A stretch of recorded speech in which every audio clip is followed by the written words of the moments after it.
Year 3-4, and this is going to be your health lecture and video on your topic for health this week.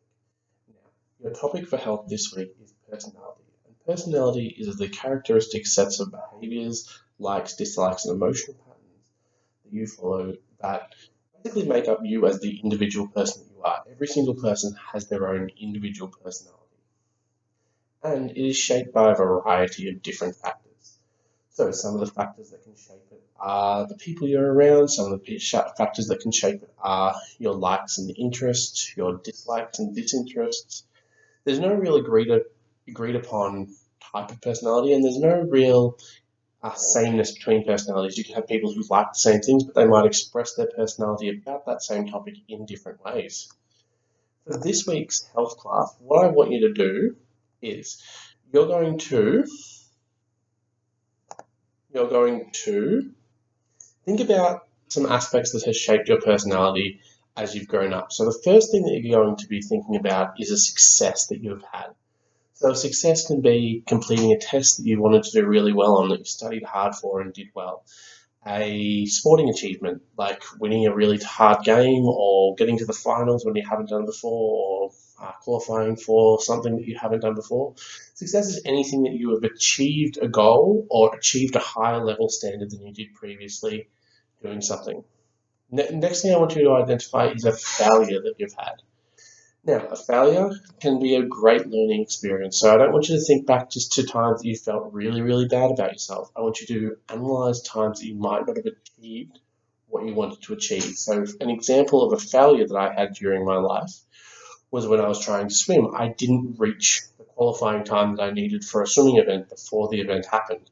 So my goal was to reach that swimming event, and even though I had great improvement in the way up, I failed at my final goal of qualifying for the event. So I want you to think of your failures in terms of things like that.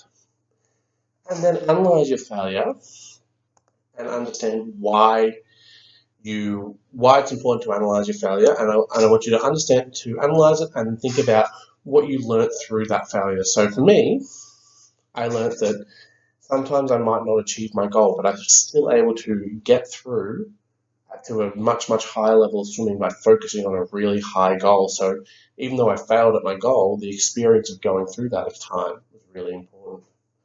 The last thing I want you to think about is a challenge that you have faced in your life.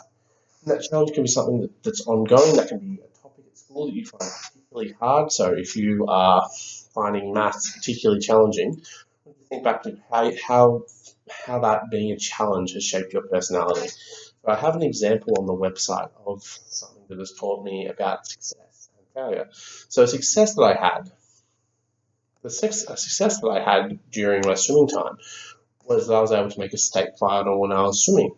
This changed my personality as it taught me that when I work hard and train for something, I'm able to achieve a goal and instill a sense of hard work going forward. And working hard is part of my personality.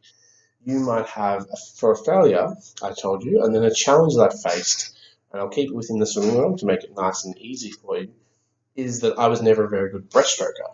I just never had the right technique for it. So that was always a challenge for me, and I had to think really, really hard about focusing on the correct technique when I was swimming breaststroke. And because I was able to learn how to swim correctly and focus on that correct technique, it improved my personality overall, because I could then, when I came up on a different challenge in different parts of my life, use the same skills that I used when I was learning to swim breaststroke to learn other challenging skills that I haven't learned before. So this is the lecture on personality. If you have any other questions that you want to have answered about personality, what you can do is you can contact me via my email, and I'll be more than happy to get back to you. If you want to complete the work, all you have to do is, using my example that I've got on the website as an example for you, what I want you to do is to find a success, a failure, and a challenge that you have faced, and write a sentence about how it has affected your personality. For Year 3s, you'll be submitting this onto Flipgrid, and there's a link on the Online Learning Hub website just below this video. And for the Year 4s, you'll be submitting this work and using the assignment link that is up on Google Classroom. Hope you guys have a really great time working on health, and if you have any other questions that you might have over your time over your time doing this exercise, email me. I'm more than happy to answer them. See you soon, year 3, 4.